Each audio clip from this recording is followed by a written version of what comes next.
Imagine there's no heaven. It's easy if you try. No hell below us, above us only sky. Imagine all the people living for today.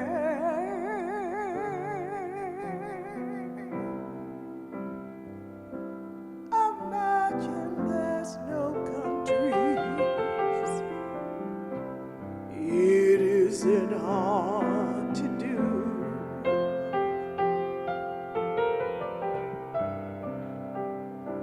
Nothing to kill or die for, and no religion too. Imagine all the people living life in peace. You might say I'm a dreamer, but I'm not the only one. I hope someday you'll join us and the world world will be as one. Imagine no possessions. I wonder if you can. No need for greed or hunger. The brotherhood of man.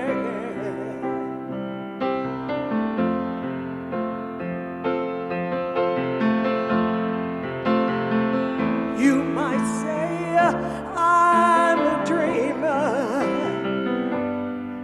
but I'm not the only one.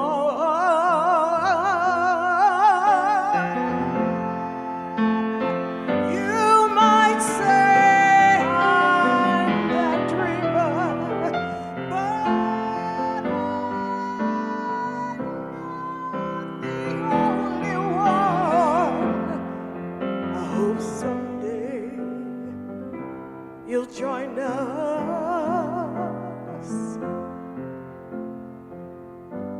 and the world will live as one. We will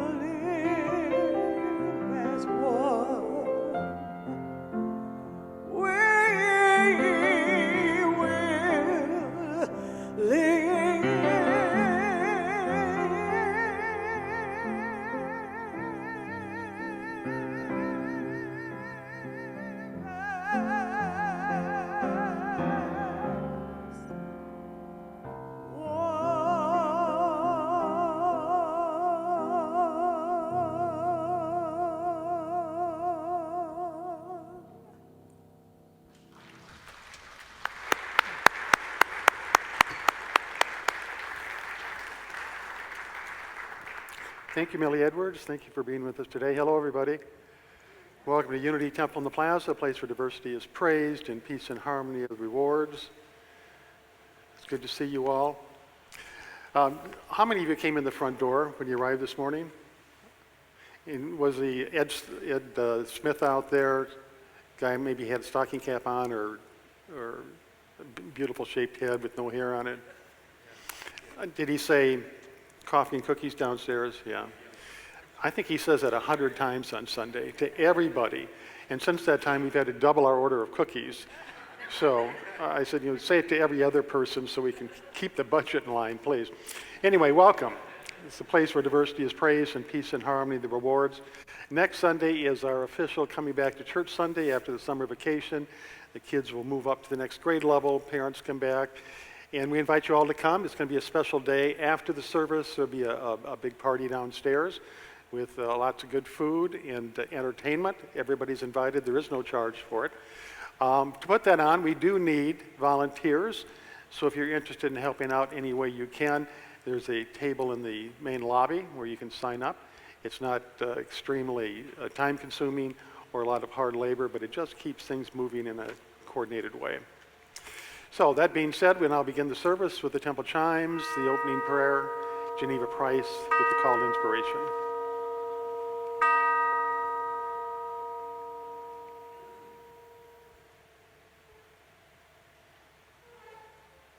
Please say this with me if you choose.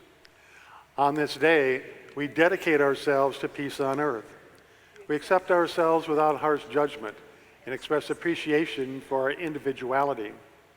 We live without fear to meet the events of this day with confidence.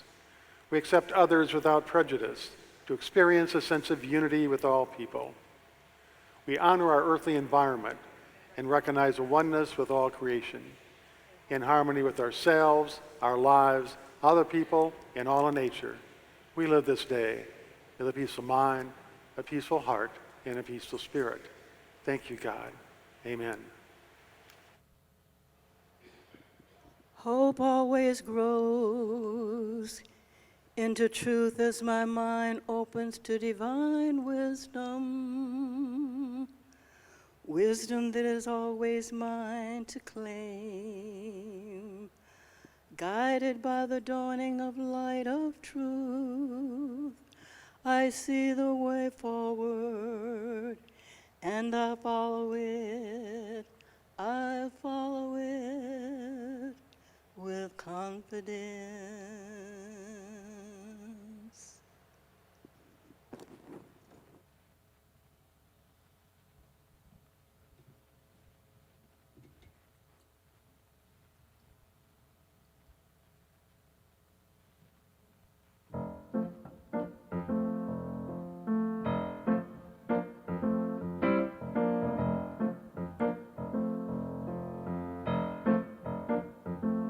I've got peace like a river. I've got peace like a river. I've got peace like a river in my soul. I've got peace like a river. I've got peace like a river. Peace like a river in my soul. I've got love like an ocean. I've got love like an ocean. I've got love like an ocean in my soul. I've got love like an ocean. I've got love like an ocean. I've got love like an ocean in my soul. I've got peace, love, and joy. Peace, love, and joy. Peace, love, and joy in my soul. I've got peace, love, and joy. I've got peace, love, and joy. I've got peace, love, and joy in my soul. I've got peace, love, and joy in my soul. I've got peace, love, and joy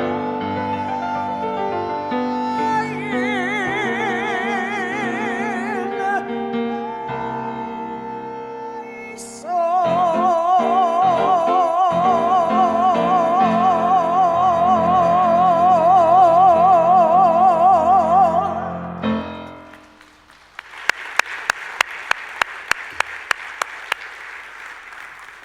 Thank you, Millie. Millie Edwards, 28 years strong. And yes, after just kind of about a month ago or so, people started coming back, so the money started coming in, so we gave Millie a raise. I think it's $25 a Sunday or something. And so she came up and she says, "What's going on? I got my paycheck and I got a raise." I said, "Well, we do that every 28 years. Anyway, welcome to Unity Temple. Peace like a river. Isn't that a beautiful notion? You know, the greatest thing we desire, more than anything else, is peace of mind. Harmony is our most natural state, and love is the greatest experience we can have in life, but peace is the thing we desire the most.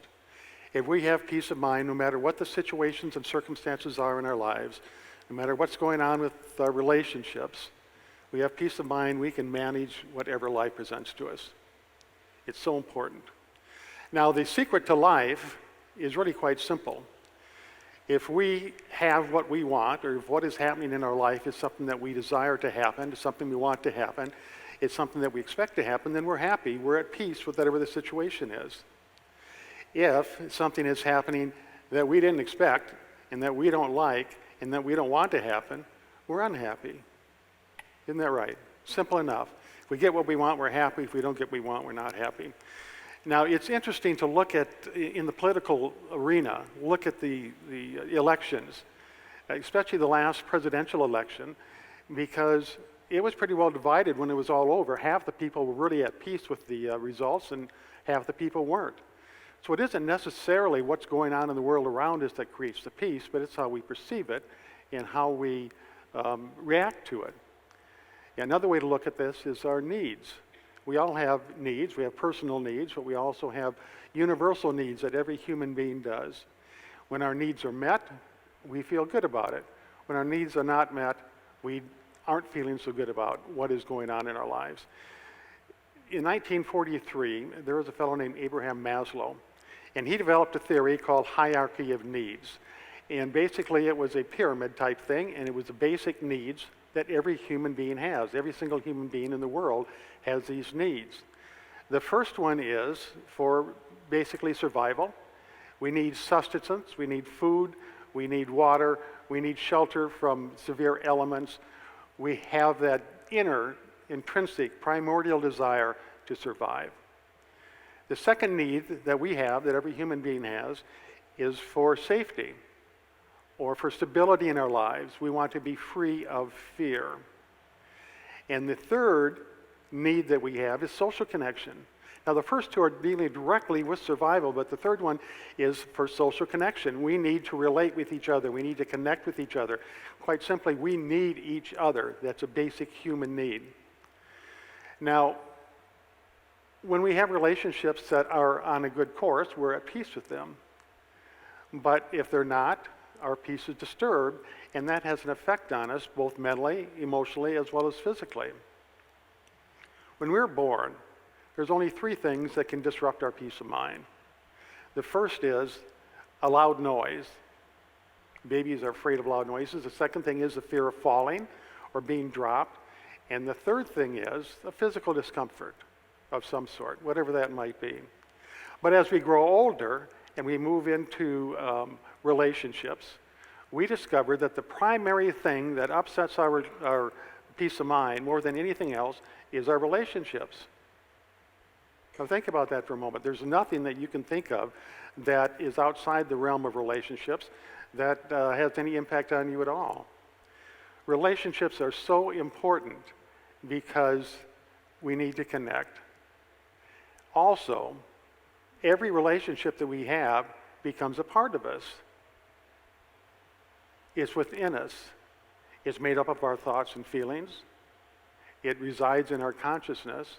And so it is a part of us. And if our relationships are not doing good, then we're not doing good. Our happiness in life is equivalent to the happiness that we have in our relationships. Now, my cousin Ozzy has never been very good at relationships, especially with the law. And it seems like him and a couple of his buddies, Lars Iverson and Ivan Olson, well, they built themselves a still. And if you don't know what that is, it's a homemade contraption that makes moonshine.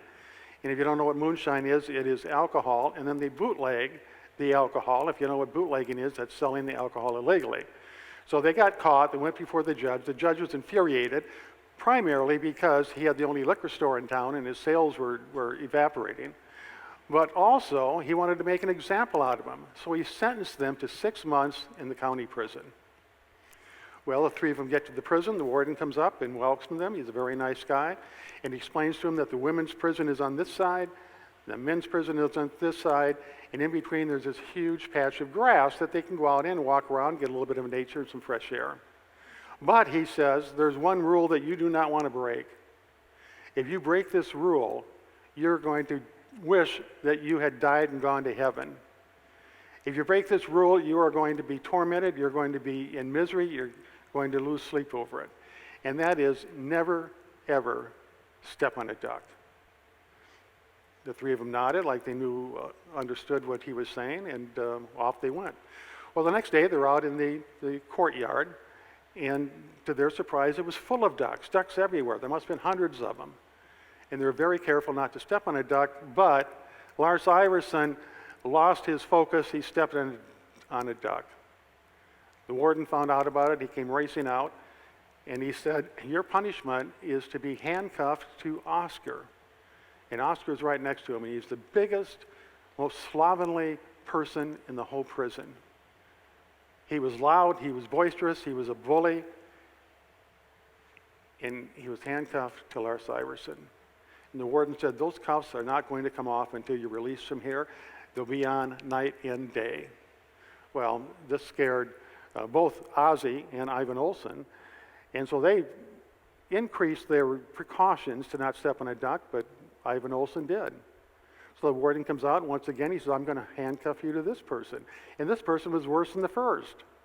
I mean, he smelled like sewage, he ate like a hog, he yelled and screamed all the time, but he was handcuffed to Ivan Olson, and he said those cuffs are not going to come off until you're released.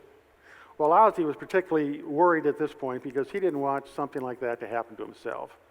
But one day the warden comes out, and he has an attractive woman with him, and he handcuffs her to Cousin Ozzy. Walks away without saying a word.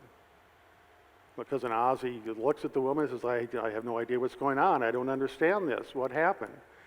And the woman says, well, I don't know about you, but I stepped on a duck. It takes a little while for that to soak in, but it is kind of funny. Anyway, that's neither here nor there. So let's get back to relationships. Relationships are like being handcuffed to somebody, not in a physical sense, but in a mental, emotional sense.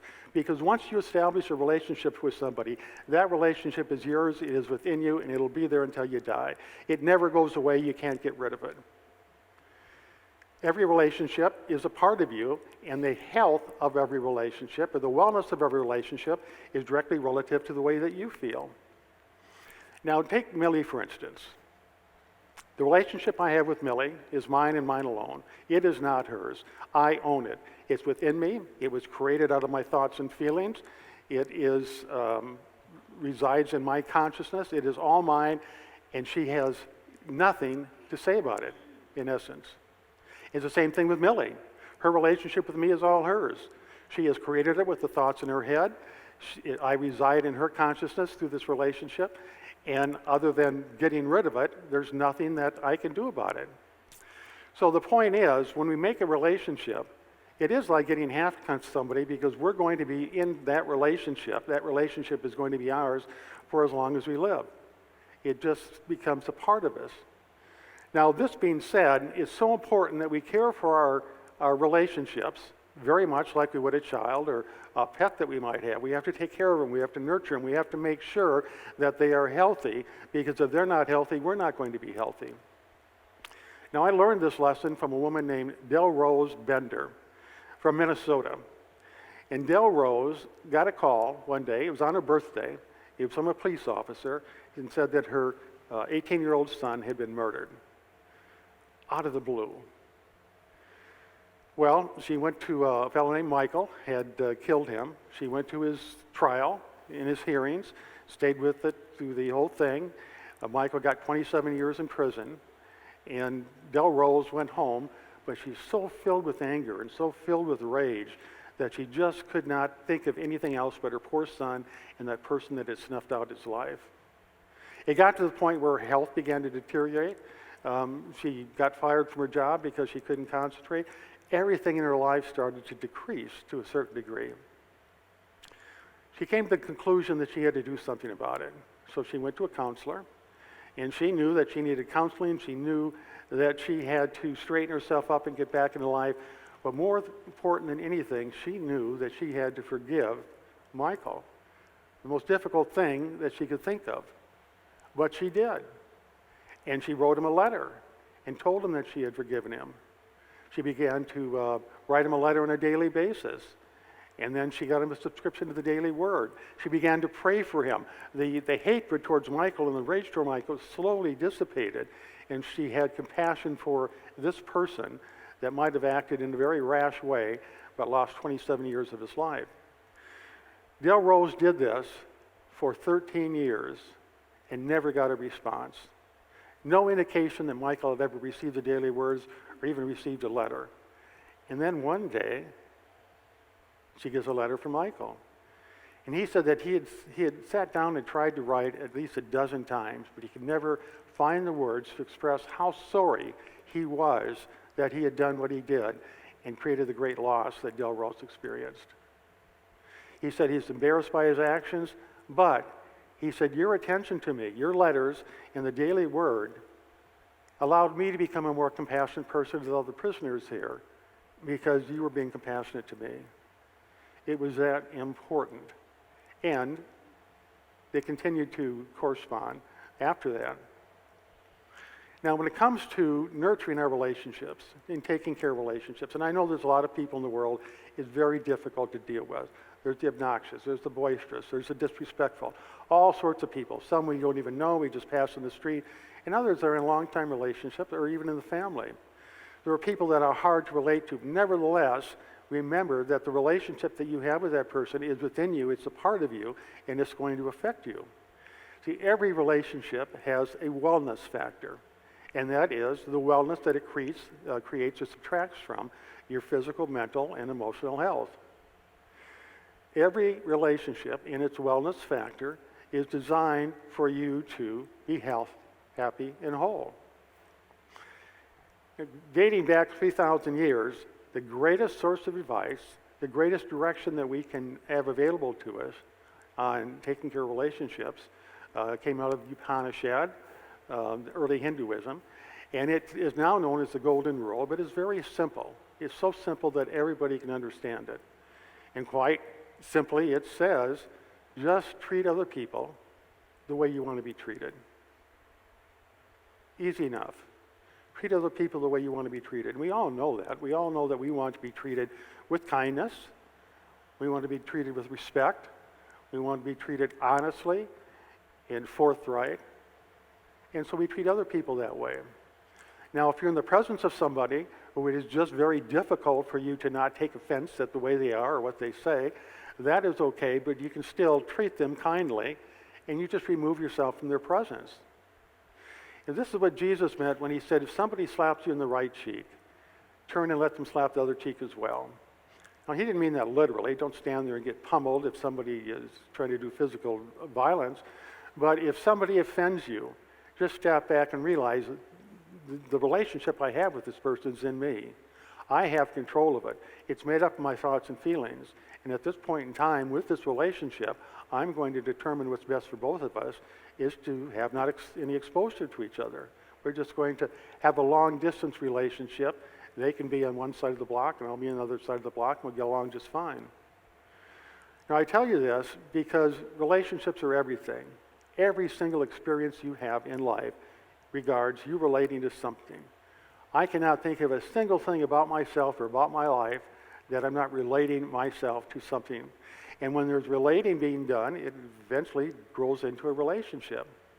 Relationships are everything, and you are a composite of all your relationships, the good, the bad, and the ugly.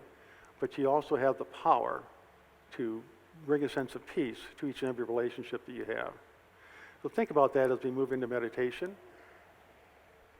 Treating other people the way we want to be treated.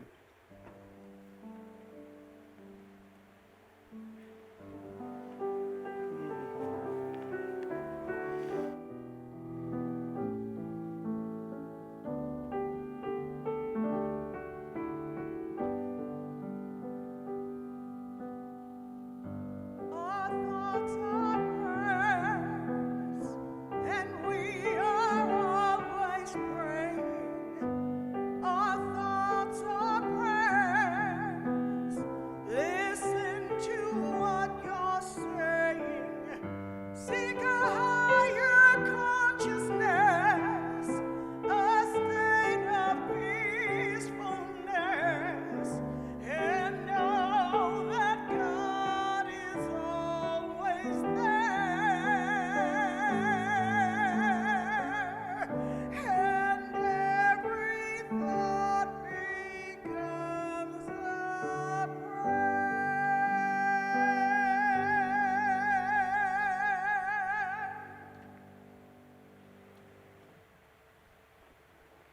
So as we move into meditation, just take a moment to find yourself in a comfortable position.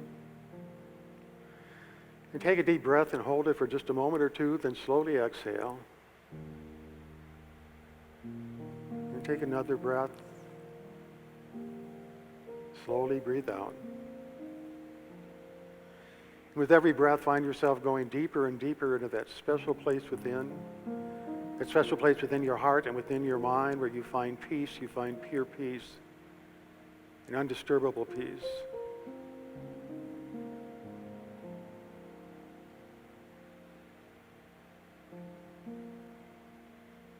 The deeper we go, the more we move into the realm of relationships that we have, how we relate to everything, to the world, to nature,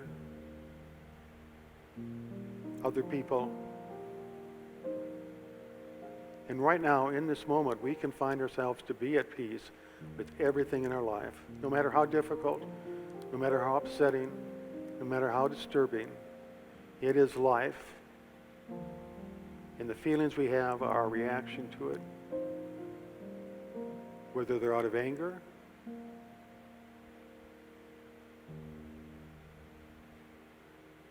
or whether they're out of disrespect. Maybe they're out of hatred. But those are your thoughts and your feelings, and you can change them.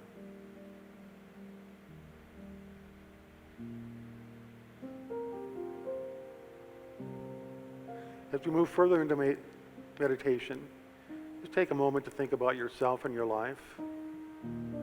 Are there any rough spots? Anything that you think about that disturbs you? Any person that you can't not stand to be around? It's okay, that's just life. It doesn't have to affect you in a negative way. Now in this peaceful moment, we move into silence. We allow ourselves to be relaxed. We allow ourselves to be serene as we just rest in silence.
Slowly begin to bring yourself back for meditation.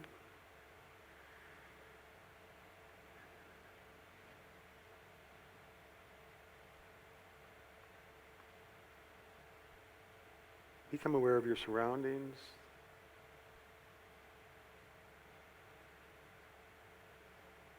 And as we do so, we affirm peaceful mind. I am at peace with all the situations and circumstances in my life.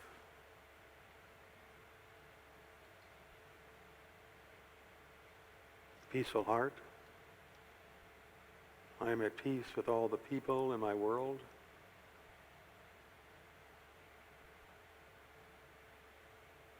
And peaceful spirit. I am at peace with the person I am and the life that I am living. Peaceful mind, peaceful heart, peaceful spirit. And so it is.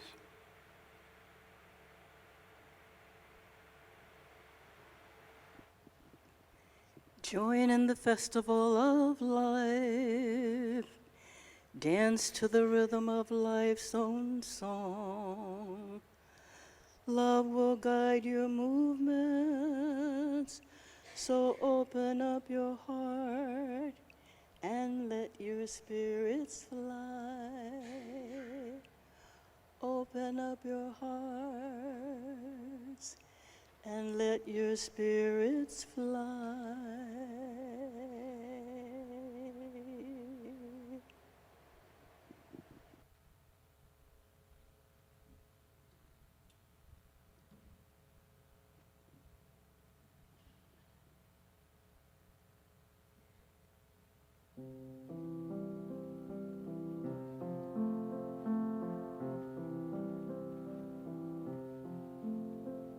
I see trees of green, red roses too. I see them bloom for me and you. And I think to myself, what a wonderful world.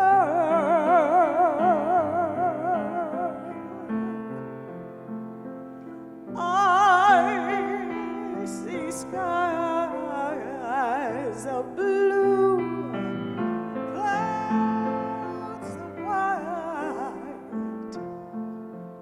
bright blessed days, and warm sacred nights. And I think to myself, what a wonderful world.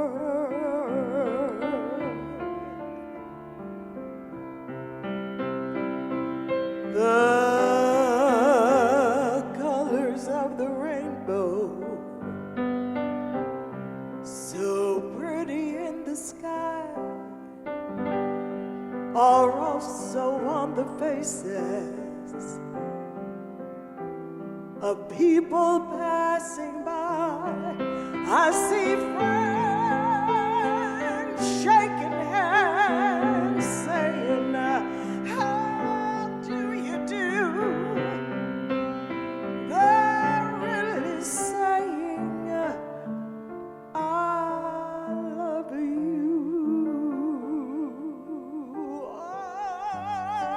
I hear babies cry, I watch them grow. They'll learn much more than I'll ever know. And I think to myself, what a wonderful world.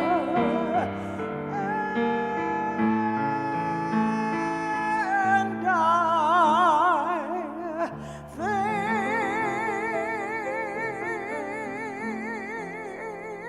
to myself,